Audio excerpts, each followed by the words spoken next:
Hello and welcome to This Week in Frax. Today is July 7th.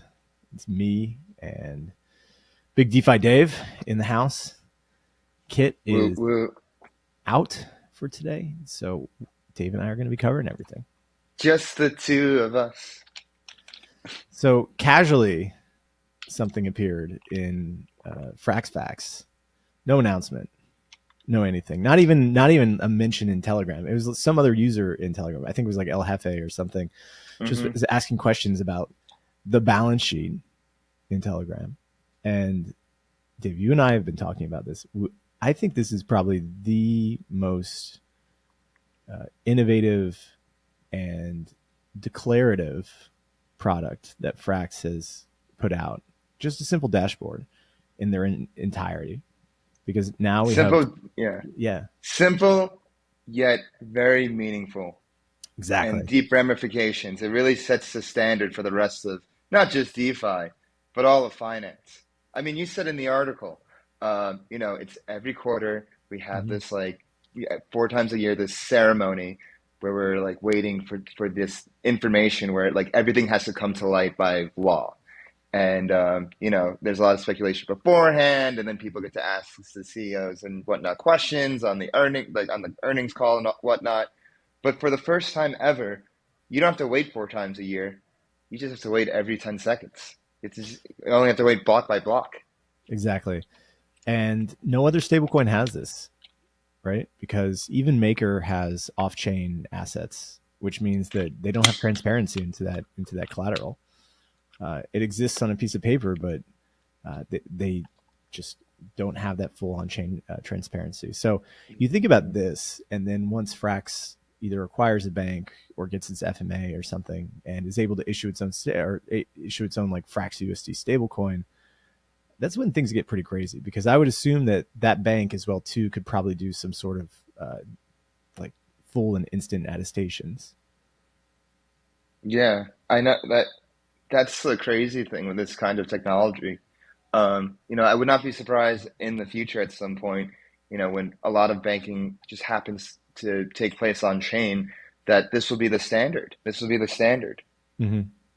Yeah, it's really nice to see. Actually, I think that this is just one of the tools that hopefully will bring in more institutional investors, because they'll be able to see this and say like, oh hey, like we know where every single Frax is in every single hmm contract across every single network. I Uh, know. It's truly an occasion. And this doesn't even exist in TradFi. This only exactly. exists on Frax. Yeah.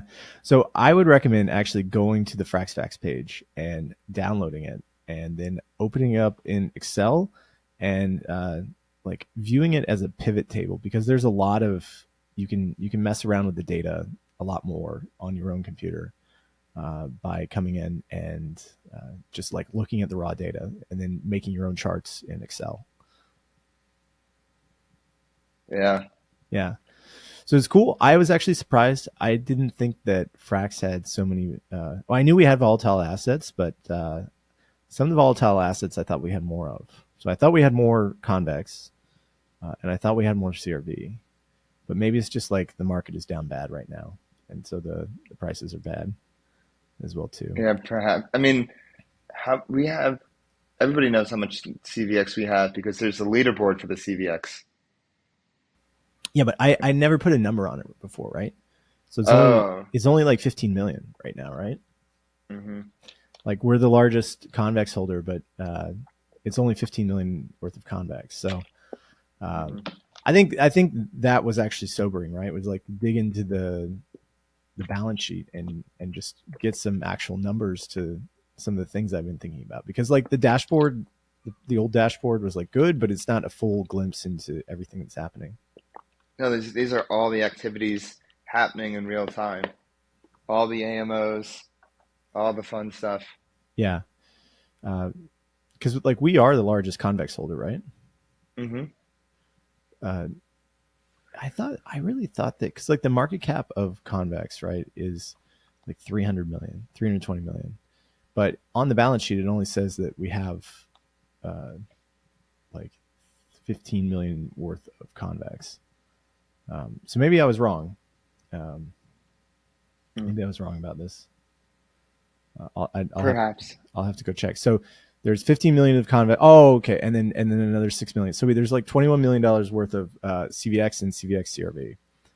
Um, so, but worth digging into. We should really like add this to the Frax check to Or go the through balance sheet. the balance. Yeah. If only Kit was here. But anyway, we can let him know. Yeah, for next time. There's a lot of things that like I already knew from Frax check for anyone who's like at home. So about like the own Frax USD is all about like the curve AMOs. The own Frax is about like the Fraxland AMOs. So if you're tuning into Frax check, you probably know a lot about what's on the balance sheet already, but it's worth a glimpse. Go check it out.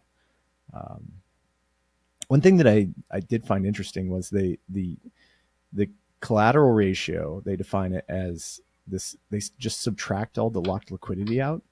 So when you stake and lock your liquidity in the Frax contracts to earn FXS over a period of time, I guess that they count that as an asset uh, and not as collateral because they have to essentially like pay back at some time. And so when they talk about closing the collateral gap, it's with all the volatile assets and it's with uh, yeah, so it's like including all the volatile assets like the CVX and the CRV and stuff. So we could get to 100% um, by how the team is calculating it, but it would still be involved. It would still have all the CRV and CVX adding to that. Hmm. It wouldn't be like a one-to-one like stablecoin makeup. It'd be like a mixture, like some like USC and Frax, and then some other volatile assets added in. Yeah. Uh, oh yeah, the there's like $7 million worth of stake FrxETH, which is on the balance sheet. I don't know how that got there, but it's just there Wasn't that in the proposal? to for $7 to $8 million worth of stake FrxETH. No, when to have sfrxETH on the balance sheet. Didn't remember in the original get it up to 100% collateral ratio proposal. It Right. stated that to, get some sfrxETH on the balance sheet. Right. Okay. Okay. Yeah, that is right. They were going to buy stake FrxETH, weren't they? Okay, Hmm. that makes sense. So Yeah. it's almost closed. If ETH goes on a little run and some of the like convex and other stuff goes on a run as well too, we'd probably close it pretty soon. Um, Hmm. hey, did So, you? Yeah, I was going to say, did you read the thesis from I was just about to bring our that up. friend? What? I was just about to bring that up. Oh, okay. Great minds think alike. Did you read it? He sent me a draft of it before he released the full version, so I did read it, but when I read the draft, it was still like there were still some parts missing and this and that because I read it to prepare for our interview. Hmm. Um, and did you read it? Yeah, I did. I liked it a lot. Yeah, I thought he did yeah. a. It was probably more conservative than. I mean, his numbers are more conservative than I think, Mhm. but it definitely extrapolates out like by atomizing all of the individual Frax products and then valuing each of them and then kind of throwing it together. And so his like It's yeah, a sum of all its parts. exactly. So he looks at like, and he actually doesn't look at everything, right? Because I don't think he includes Fraxland revenues in there and also the FPI revenues he doesn't include in there, which is significant. And so if you look at the three things that he values, so Frax chain, uh, the stable coin, FrxETH. and FrxETH, yeah, his valuations are like that the implied FXS price should be like $8 to $10 somewhere, and then his bull case would be uh, like the high 20s, like $28 or so. Hmm. Yeah, and then mine, I mean, my bull case is like closer in like into the 80s. Yeah, that Yeah, is quite conservative. yeah. But I guess I mean, the way he thinks as as an activist investor, that's why he was so bullish at, like under $5, under $6, because he was like, wow, this is clearly an undervalued asset right here. Hmm. Let me do my part and, helping, that's why he wrote that proposal to optimize the buybacks. Yeah. So looking at I mean, just doing some like basic numbers. Sam says that we're pulling in about $55,000 a day in revenue Hmm. for like the entire protocol. So annualized, that's about $20 million. And so if you take like I don't know, you could take like a 20 times revenues thing, right? That's $400 million. It's kind of close to where the market cap is right now, but that's probably should be more. You could for like a growth company like Frax, which has unbounded potential. I mean that number could rise to like 50 or 100 times earnings right now. Hmm. Yeah, which would put us in like the Yeah, $2 billion range, which I think is probably closer to be. I feel like $8 to $10 is quite conservative. It's very conservative. It's like Frax is going to go up 30%. Take advantage of it. If the case, then does he think like all the other LSDs and stablecoins and chains are overvalued? I don't know. I think that we asked him during the interview, and he said he wasn't really interested in anything else. Yeah, Yeah, interesting. yeah. I think we'll see a big narrative shift once FrxETH 2 comes out. It sounds like there's a narrative shift heading towards stablecoins. I've been seeing much more chatter about Maker and FXS. I think part of it has to do with the DSR being bumped up Hmm. to 3.5%. And I think the ramifications of that are going to be very beneficial for all of DeFi. Because what happened with Maker is they cut out the middleman. They cut their USDC exposure to now it's only like 9 or 10%. Oh And wow. they just are getting like straight US treasuries. And they have like $700 million worth of US treasuries. And so like that's why they were able to bump the DSR because they're just, going straight to the source. Wow. So that's getting like 5% on treasuries, right? Or is like Coinbase managing it and paying them like four or something? I don't know. But like that's like a huge re-rating for DeFi because you usually can't get like that good of interest on DAI on your standard lending platforms. Yeah, and so even so, most of the Fraxlink contracts are still like vastly underutilized as well too. So Yeah. um, let's see, what else do we have in the this week in Frax? Oh yeah, we also have some governance stuff. So there was a proposal by Grills, who's back again, who wants to rage quit the gelato Frax type. Dave, this is all your fault.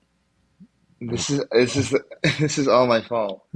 Yeah, this is literally this was like the fifth proposal that passed.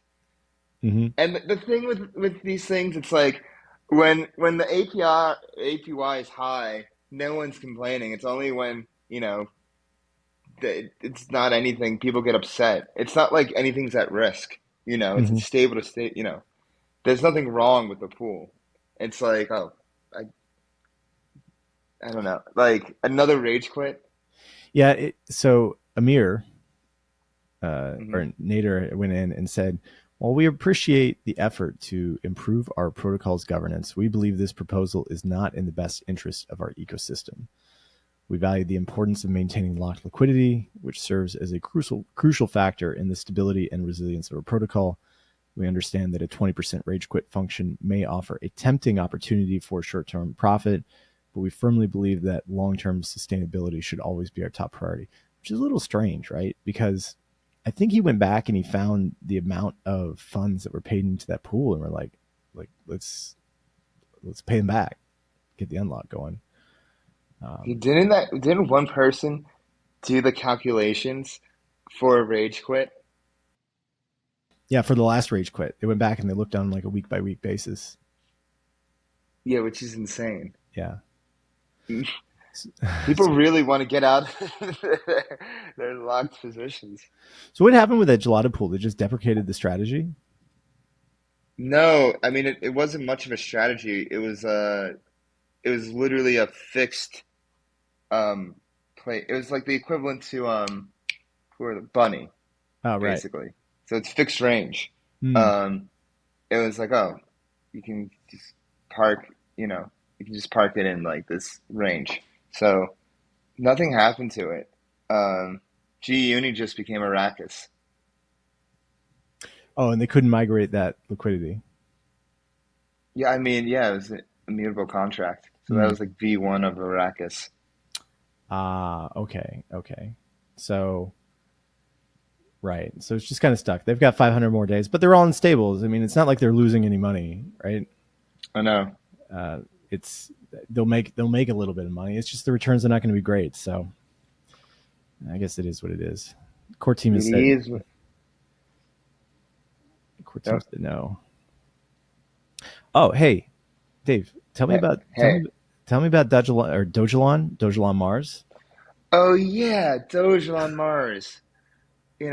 So basically during my travels to Zuzulu and wherever else in the world I went like a few months ago, I got in contact with the Dogelon team and the Dogelon Mars team.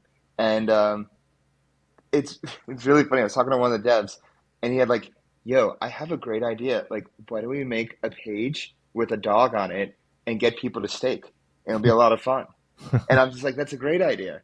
And like, it literally was ended up being shipped within 2 months. I think people don't realize, or like, especially like people like to overthink things. It's like if you have things that are just fun and enticing, and like you want to like participate in it, like people like go and stake their ETH, and so people will go and be attracted to those destinations. So you know that's the Dogelon Mars stake FrxETH. It just makes it simpler. Like it's like zaps in. It's super nice, super easy. But yeah, I'm proud of that. That's a little bit of Flywheel BD on our end. They have very nice branding. Yeah. Yeah, I like the page with like the astronauts and stuff. It's really cool. I know. All you do is just like stake your ETH, and that's it. You're just earning So, your yield. are they gonna uh, like? How do you find the? Is it just that like link? Are they gonna promote it, or Oh yeah, no, they tweeted that out, and they have it in their community. that's cool. That's really nice. Uh, Yeah, it oh, is really nice. it's kind of fun. It's just nice and memey and fun. It's fun, like fun, like we're always so serious. Well, not always, but like we're serious a lot. So it's nice to get like a little bit of light going. So, what about this BD proposal that Ouroboros proposed today? Did you see this? I skimmed it, so it's basically, from my understanding, have like a budget allocated towards BD activities. Mm-hmm. So Yeah, it's so like, he wants to have yeah. an annual BD grant of 200,000, which he says is the average cost of two decent business developers these days, and he wants to dish out a potential max 10K per DD effort, and it doesn't have to be awarded. So if nobody does any business development, nobody gets paid.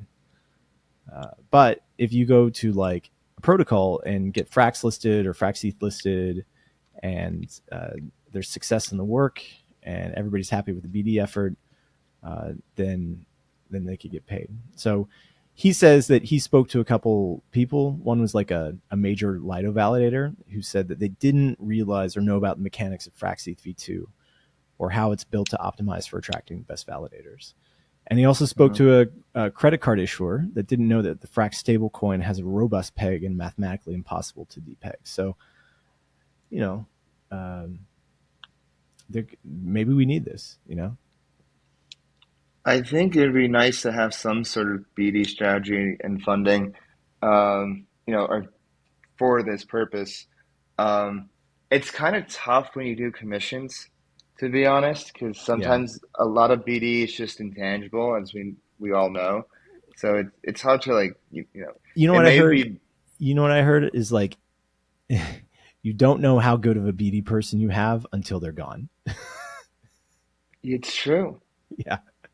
I know as a BD person, like how undervalued we are because it's hard to measure kind of the soul you bring to a project. Hmm. It's hard to measure, following up with people and like, getting in that work and like, just being around, showing face, you know, presenting things in the right manner. And then eventually like it hits. But like there's all this work that's done beforehand, you know. It's Yeah. not just like done overnight. And I think sometimes just like being paid on a commission basis doesn't really, with some professions, like if it's like a more sales job per se, but like with this, like if you're doing, it maybe just be better to bring on like a BD person on retainer or something, to be honest. I don't. I think we should try it honestly. Uh, I I mean, we can try it and see, but and then I'm probably wrong. Maybe I'm wrong, but like I think just like hiring a BD person on retainer, it's like okay, like these are your responsibilities. Like this is what we're trying to do, and like go out and do it. Yeah, but let's talk about uh, what's it called, about numbers here. So on the balance sheet, I'm looking at the balance sheet right now. What do you think the largest uh, network that other than Ethereum that has Frax? Do you know what it is? Binance Smart Chain, No, Polygon, no, no, Arbitrum, yes, Optimus. no. It's Yeah. Arbitrum. Arbitrum. And how much Frax value is on Arbitrum? How much? I don't know. 34 million. That's it. That's it. It doesn't seem like that much. No, I mean, no, not at all. No. No, not at all. Uh, and so, like, I think that we could probably do more. And like, look, here's what's on Arbitrum, right? I'm looking at it right now. Most of it. Let me just sort this. Okay, most of it is Frax. So there's uh, is this 33 million? I think 33 million is Frax. So 33 million is Frax. There's some WETH and some ARB and some other tokens as well too. There's no stake FrxETH on Arbitrum. Interesting. So I think Not yet. not yet, but I think there's a ton of opportunities to go to these other chains. Like you look at, you know what number two is? It's Phantom is actually number two. Maybe not after today because of the multi-chain hack. Uh, Multi-chain got hacked. yes, for 120 million. Oh, damn, another one. Oh, bites the dust. Yeah, but there's 11 million Frax on Phantom. There's 11 million Frax, or sorry, 10 million Frax on BSC, and then the list goes down. Everything else is under 10 million. So I think this BD idea might be pretty good because I know you say it's intangible, but if we could point to specific integrations and then growth of these numbers to get into like the hundred of million range for each of them, I Hmm. think that would be a win. And if it's only $200,000 to do that, that's recouped pretty quickly. Yeah, yeah, perhaps. I mean, I'm open to the idea.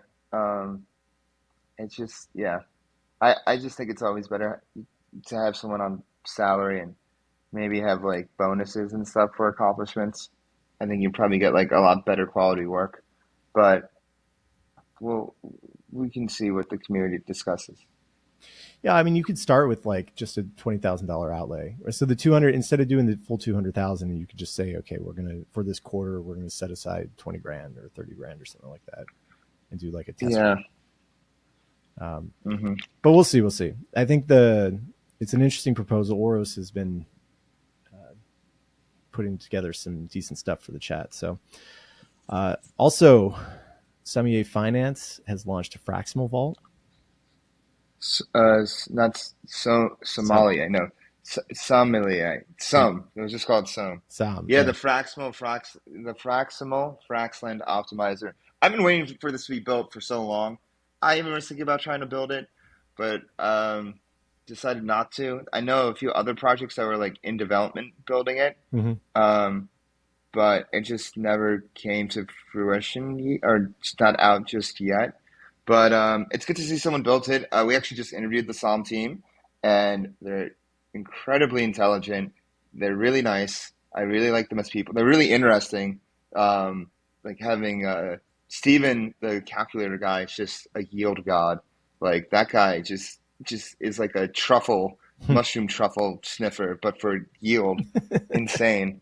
Uh, Zucky is an absolute OG, has been around for 10 years. And it's just like around every event, like was like hearing, people talk about AMM, like Vitalik talk about AMMs in 2015, and then like was around for the DAO hack and then like was deep in like building Cosmos and like IBC early and whatnot, and was part of all these like early Cosmos projects. Hell, I was wearing a Hyperlane shirt during the interview, and I'm just like, "Have you heard of Hyperlane?" And he was like, "Yeah, I co-founded it." I'm like, "Ducky, Jesus, you're just a hand in."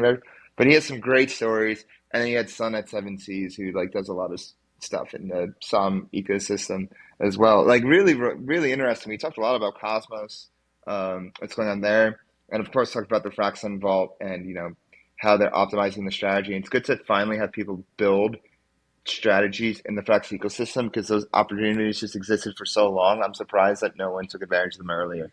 Yeah, yeah. Speaking of taking advantage of opportunities, how is the Frax Build Hackathon coming? There is 12 days left. Oh, we have like it's going great. We have a number of entries. Dogelon Mars is an entry for, the UI. Um, we have like a few, we have, actually SOM was an entry. The Fraxland Optimizer was an Hmm. entry into it. We have a few MEV things. We have actually like a perp dex that integrates sfrxETH that I know of. If you're interested in submitting, we have less than 2 weeks left to submit. So, make sure you go and put in your application. A lot of people like put it in last minute. So the prizes are first place for product expansion gets $20,000. Mhm. Consumer adoption gets $7,500 for first place, and data analytics gets $2K. Yeah. Wow, that's pretty cool. So it's going to be judged by pretty much all of the core team, and yeah, so Sam, Travis, Drake, Kindieter, and you. Yeah, me, the non-technical person. And then you are going to be off to France next week, right? Yes, I'm going to Paris. I am speaking at HCC about stablecoin maximalism, very basically an updated version of Sam's talk from Denver, Mm-hmm. seeing how stablecoin maximalism has played out over the past 4 or 5 months. Spoiler alert, it has. I will be speaking on a panel at Stable Summit, uh, and then I believe I'm speaking on another panel at HCC as well. So I have Mm. like 3 talks. We have like a happy hour with our friends at Barachain and Code for Arena on July 16th. So if you're in Paris, make sure you come to town. I actually put a link to that in our group or in the Frax group, but I should put it in our Flywheel group as well. So yeah, Paris should be a good time. Like Paris is a special place in my heart as being the first Ethereum conference I actually went to. Um, as a humble BD rep for Gelato back in 2021, and it's just now I'm speaking there, so it's kind of trippy. Yeah, So that's cool. Well, I hope you have a good time. Eat some croissants, and I will, and I'll have some foie gras. I love my foie gras and some snails. uh, so lastly, OKX listed Frax shares today. Oh Kind of hell yeah! strange. Yeah, just listed it out of nowhere. I know that I had asked them for a long time to list it, but looks like they They must have finally read. came to their Well, yeah. they They read our must have read articles. Ouroboros. Yeah. Yeah, they read our articles. They Did you got see that one comment in the governance forum after it passed or like grant amendment passed? The comment was so nice. oh, really? Let's go look Yeah, at it. but I actually sent it to you. Oh, yeah, that one. Yeah, that's really nice. Yeah. That was a great one. So this is from Marty, and he says that just wanted to say that Flywheel Pod is what got me interested in the Frax ecosystem. It was daunting at first. No real easy way to do your own research or hear commentary about relevant events, decisions, put things in context, etc. Provided a window in what was going on with the core team and all the governance nuances. So now he's hooked and he's in the weeds. But Yeah. still tune into their content, quality of guests and conversations from around the wider crypto ecosystem, relatable degen banter, obvious passion, way to stay in the loop if unable to spend the proper degen time at PC. So Marty, thank you. Thank you, Marty. Well Yeah, appreciated. This is what I mean by intangible value. thank you How very do you much. measure a comment like that? I How do you measure. measure someone like Stable Scarab who found Flywheel and is now like one of our best threaders in the community? That's what we do. That's what we do. That's what we do. And if you want to catch up every week here at Flywheel, make sure you hit that bell button, subscribe, leave us a comment, let us know what you think, give us a like. You can follow us on Twitter at FlywheelDeFi. You can follow us on Threads at FlywheelDeFi. Oh, I really? made up one of Threads? those. I got it. Yep. I like told Phil, like, Phil, we need to like make this right now. Um, and you can join our Telegram group at FlywheelDeFi. You can follow me on Twitter at DeFiDay22. Now traders _ insight. Make sure you subscribe, and we'll see you next week. Peace.